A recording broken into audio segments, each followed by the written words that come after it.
Ambajipeta marriage band ఒక romantic and emotional movie. Story first half అంతా romantic గా గడిస్తే సెకండ్ హాఫ్ అంతా ఎమోషనల్ గా ఉంటుంది. మూవీ స్టోరీ పరంగా వస్తే hero heroine romance full first half మరియు సెకండ్ హాఫ్ లో హీరో అక్క పద్మ ఇద్దరు ట్విన్స్. వాళ్ల 25వ పుట్టిన రోజున జరిగే ఇన్సిడెంట్ వాళ్ల జీవితాన్ని ఎలా మార్చేస్తుంది అనే దానిపైన బేస్ అయ్యి ఉంది. ఇక హీరో ఒక మ్యారేజ్ బ్యాండ్ లో పనిచేసుకుంటూ ఉంటాడు అంబాజీపేట అనే ఊరిలో. అతను ఒక అమ్మాయిని ప్రేమిస్తాడు. ఆ అమ్మాయి అన్న ఆ ఊరిలో అందరికీ అప్పులిచ్చి లేదా ఊరి వాళ్ల వీక్నెస్ ని ఎక్స్‌ప్లాయిట్ చేసి వాళ్లని కంట్రోల్లో పెట్టుకుని తనకు నచ్చే విధంగా వాళ్లని ఉపయోగం చేసుకునే రకం. కొందరికి అప్పులిచ్చి కొందరికి జాబ్ కోసం సిఫారసు చేసి ఊరి ప్రజల్ని కంట్రోల్ చేస్తుంటాడు హీరోయిన్ అన్న.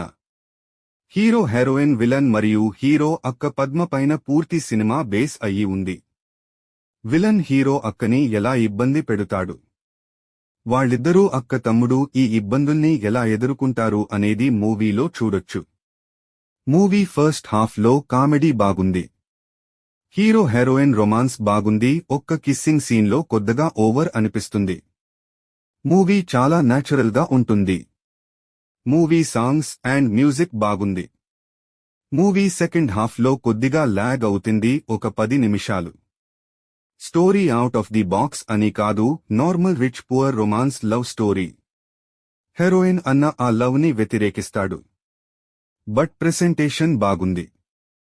Movie first half fully engaged గా ఉంటుంది. Hero heroine proposal scene super and second half లో హీరో అక్క పద్మ విలన్ ది పోలీస్ స్టేషన్ సీన్ హైలైట్. ఇంకా మంచి సీన్స్ ఉన్నాయి. యూత్ కి లవర్స్ కి కాలేజీ స్టూడెంట్స్ కి మూవీ బాగా నచ్చుతుంది. మూవీకి ఈజిలీ 8 పాయింట్స్ ఇవ్వచ్చు. 2 పాయింట్స్ తగ్గించాలి అంటే మూవీ బాగాలేదు అని కాదు. మూవీ ఎండింగ్ సాడ్ గా ఉంది. ఎండ్ లో హీరోకి 2 సాడ్ సిట్యుయేషన్స్ వస్తాయి. అలాంటి సాడ్ యాంగిల్స్ ఎక్స్పెక్ట్ చేయము మనం audience. And movie second half లో కొద్దిగా లాగ్ అవుతుంది, ఒక 10 నిమిషాలు. మూవీ పరంగా అయితే మూవీ సూపర్.